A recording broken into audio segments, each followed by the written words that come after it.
ஜென்ரலா வந்து நம்ம ஓவர் திங்க் பண்றப்போ, அதாவது ஒரே விஷயத்த திரும்ப திரும்ப யோசிக்கிறப்போ நம்ம மைண்ட்ல எந்த மாதிரியான ஒரு அண்டர்ஸ்டாண்டிங் புரிதல் இருக்குன்னு கேட்டீங்கன்னா, ஒரே ஒரு விஷயம் மட்டும்தான் நம்ம மனசுல நடந்துட்டு இருக்குன்னு நினைச்சிட்டு இருப்போம். ஆனா 2 விஷயம் நடக்குது.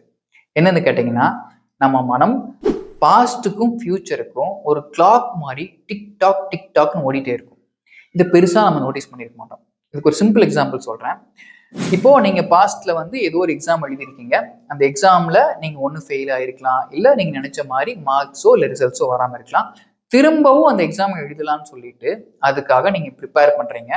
அப்படி ப்ரிப்பேர் பண்றப்போ உங்களுக்கு எந்த மாதிரியான தாட்ஸ், எண்ணங்கள் வர்றதுக்கு வாய்ப்பு இருக்குன்னா, திரும்பவும் நான் நினைச்ச மாதிரி கொஸ்டின்ஸ் வரலைன்னா என்ன பண்றது, நினைச்ச மாதிரி மார்க்ஸ் வரலைன்னா என்ன பண்றது, ஒருவேளை திரும்பவும் ஃபெயில் ஆயிட்டா என்ன பண்றது, மற்றவங்க எல்லாத்துக்கும் எப்படி திரும்பவும் பதில் சொல்றது, இந்த மாதிரியான நெகட்டிவான எண்ணங்களை நம்ம மனம் உருவாக்கும்.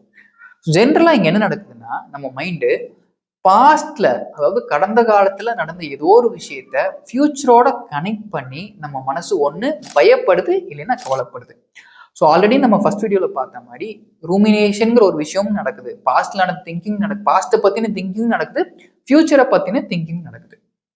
சரி, இப்போ இதை நான் தெரிஞ்சு என்ன பண்ண போறேன், இது பாஸ்டா இருந்தா என்ன, இல்லை ஃபியூச்சரா இருந்தா என்ன, இதை ஐடென்டிஃபை பண்ணி நான் என்ன பண்ண போறேன் அப்படின்னு நீங்க கேட்டீங்கன்னா, ஒரு ரிசர்ச் என்ன சொல்லுதுன்னா, நம்ம ஓவர் திங்க் பண்ணிட்டு இருக்கிறப்போ கான்சியஸ் ஆகி விழிப்புணர்வோட எனக்கு வந்திருக்கிற இந்த எண்ணம் பாஸ்ட், இந்த எண்ணம் ஃபியூச்சர்னு நம்ம அதை தெரிஞ்சுக்கிறதன் மூலம் மட்டுமே, அதாவது ஐடென்டிஃபை பண்றதன் மூலம் மட்டுமே நம்ம பிரெயினோட அலாரம் சிஸ்டம் வந்து காம் ஆகும், அமைதியாகும். அப்படி நம்ம பிரெயினோட அலாரம் சிஸ்டம் அமைதியாச்சுன்னா பிரெயினோட கிளியரா திங்க் பண்ற பகுதிகள் வந்து சுவிட்ச் ஆன் ஆயிரும், ஆக்டிவேட் ஆயிரும். அப்போ அது ஆக்டிவேட் ஆயிடுச்சுன்னா நம்மளால கிளியரா திங்க் பண்ண முடியும், கிளியரான டெசிஷன்ஸ் எடுக்க முடியும். இந்த பிரெயினோட அலாரம் சிஸ்டம் என்னன்னு கேட்டீங்கன்னா, இப்போ நீங்க ஒரு இருட்டான பகுதியில் நடந்து போயிட்டு இருக்கிறீங்க. அந்த இடத்துல வந்து ஒரு கயிறு பாக்குறீங்க. கயிறு பார்த்தோன்னே டக்குன்னு ஒரு ஜம்ப் அடிப்பீங்க. இதுக்கு ரீசன் என்னன்னா, நம்ம மனம் வந்து ஒருவேளை அது வந்து ஒரு பாம்பா இருக்குமோங்கிற ஒரு அலாரம் கொடுக்குது. ஸோ இது என்னன்னா, இதே இந்த அலாரம் சிஸ்டம் தான் எல்லா இடத்துலையும் அப்ளிகபிள் ஆகும்.